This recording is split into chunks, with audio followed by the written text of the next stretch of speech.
আসসালামু আলাইকুম, কেমন আছেন সবাই? আলহামদুলিল্লাহ, আমিও ভালো আছি। বিকেলেও না আর কি, সন্ধ্যার পরে সন্ধ্যার নাস্তা খাবো।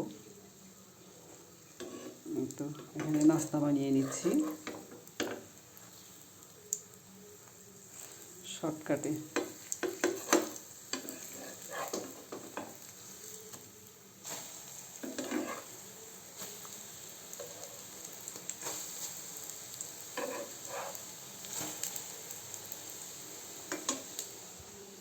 তো এখানটায় দিয়েছি তিল, চিনি, গুঁড়া দুধ আর ডিম।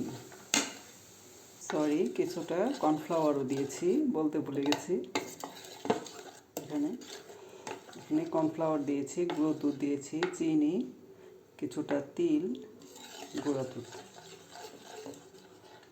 কেমন হয় খেয়ে দেখব। সবগুলো বানানো হয়ে গেছে। কেমন হয়েছে খেয়ে দেখি। সবাই বানাবেন, রেসিপিটা যদি পছন্দ হয় খেয়ে দেখবেন এভাবে। আল্লাহ হাফেজ।